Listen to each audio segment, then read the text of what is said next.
Shalom, shalom all. I just completed another set of chapters reading from Maccabees Shani, or Second Maccabees. And these chapters 5 through 8, I wanted to give my thoughts on, because they are definitely powerful chapters. And the fact of the matter also is, we're there. As I read these chapters, I could see so clearly how, yet again, the scripts are coming to pass in real time. At the start of the chapters that I read, it talks about how what we know as Hellenization started. You know, this was the original start, I truly believe, of Hellenization. We were seeing how these other nations, these heathen nations, were profaning the Kodesh, the holy things of the Most High Yahweh, and subjecting them to partake of these things. And if they did not, it was life-threatening for them.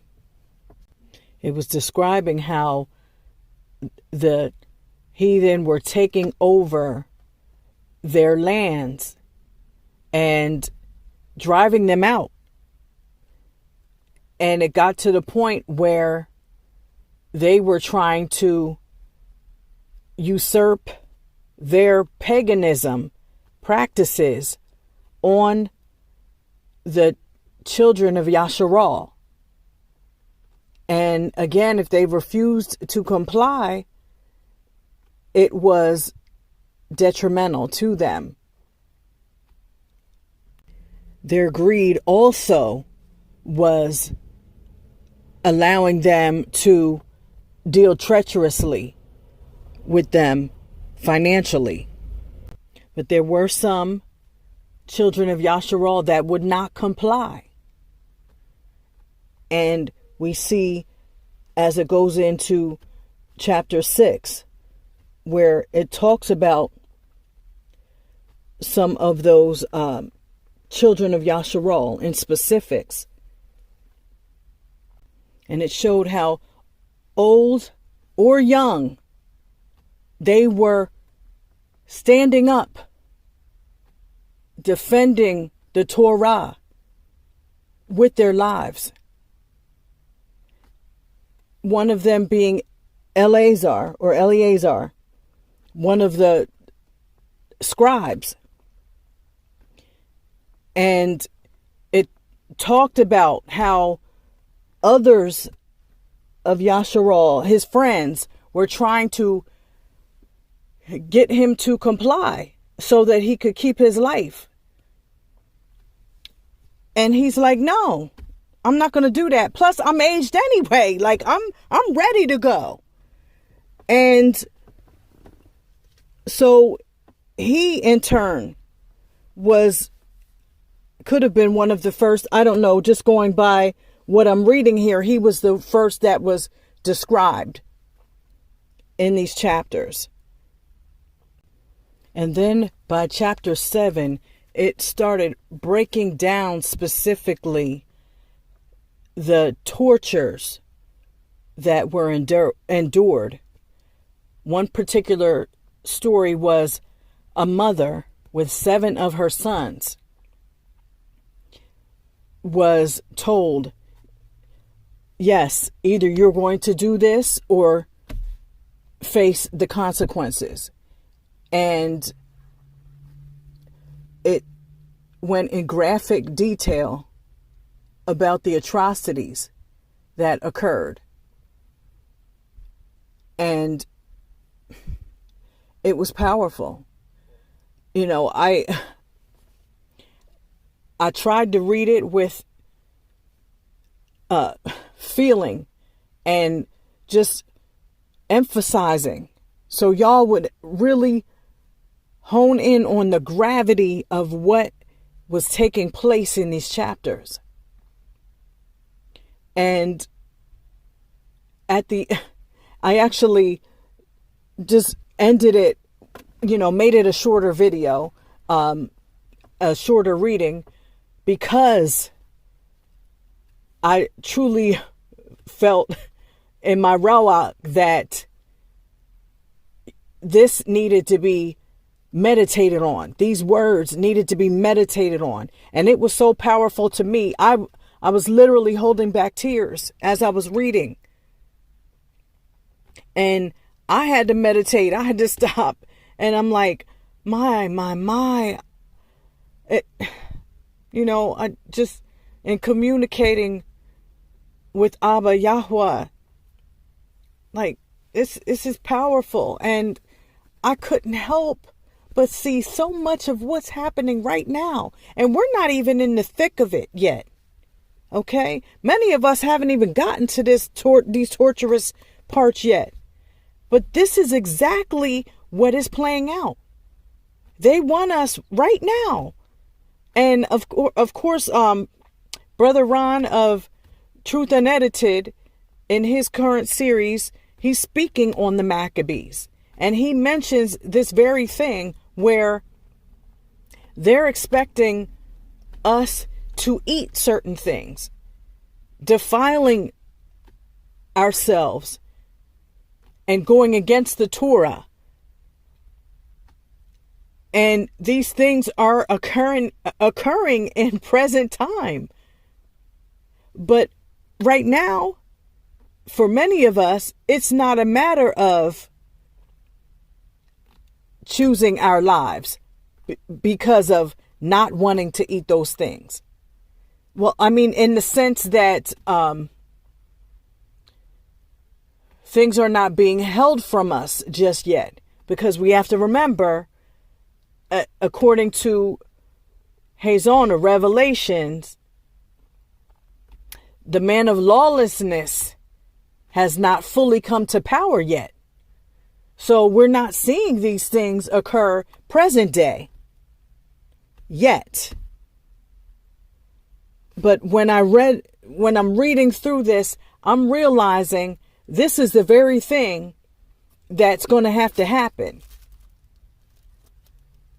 in the thick, at the culmination of the Great Tribulation, where there's going to be no rapturing out. Once again, these things are going to take place. And hearts will fail for fear. And we will have to choose with all certainty that day who we're going to serve. And it's literally going to cost us with our very lives. And so this was definitely powerful. And even at the end, the youngest one that was perishing, he put his whole trust in Yahweh. And so going back, it does say in chapter 6, I wanted to wrap this up and summarize with this, that whatever is going or whatever's happening is because the nation of Yasharal was disobedient. So this was part of their chastening. But it also says, don't be discouraged. Don't be discouraged, Yasharal. This needs to happen. But Yahweh will still come to our aid. He never forsakes his people, is what it says. But it also says, let this be a warning to you. Yeah, heed these words. That's what it's saying essentially. This is not an isolated incident. These are not isolated occurrences. This is history. The Maccabean revolt is history. So understand, we're going to have to go through. We keep reading it over and over. This is what's considered apocryphal books. But again, it still ties in. It's still the word.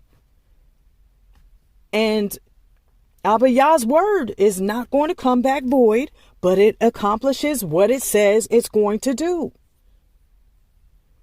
So this we have to bear in mind. And as these times go on, as they become more treacherous, we will have to choose. We will have to understand.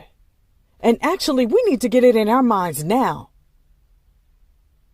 that we are going to have to decide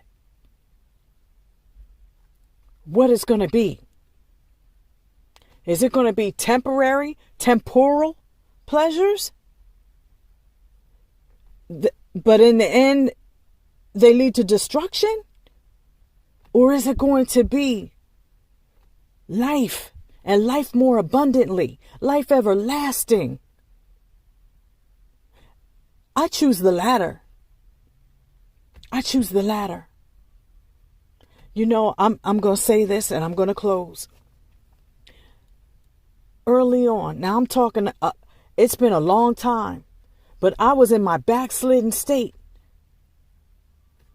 And I had already resigned myself. Hallelujah.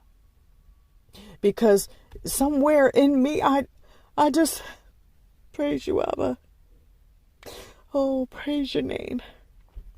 Somewhere in the recesses of my being, I knew that I was going to come back, that he was going to have mercy on me. And I was going to come back into the fold. But in the knowledge of the truth, I wasn't aware. Because at that time, I thought I had the knowledge of the truth. But I still knew that it was going to take me having to decide to lay down, to pick up, if you will. And so I already had come to that peace within myself a long time ago. And so now, even more that I know what I know, I'm even more resolved, more resolute. And so I posted earlier in the community tab, Romans 8. And again, let me read it before I end this. And since I don't have ISR handy at the moment, I'm going to read this from the Sefer. Again, Romans 8, starting with verse 35, and then I'll be skipping to 37, ending in 39. Who shall separate us from the love of Mashiach, Messiah? Shall tribulation, or distress, or persecution, or famine, or nakedness, or peril, or sword?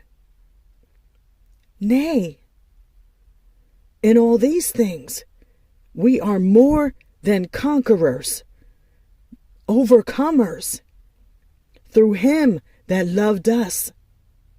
For I am persuaded that neither death, nor life, nor malakim, angels, nor principalities, nor powers, nor things present, nor things to come, nor height, nor depth, nor any other creature shall be able to separate us from the love of Elohim, which is in Mashiach, Yahushai, Mashiach, Yahushua,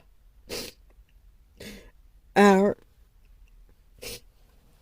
Alua. Or this translation says Adonai. May Yahweh add Baraka, blessings to the reading and the hearing of his word. And again I say, Shalom. Shalom.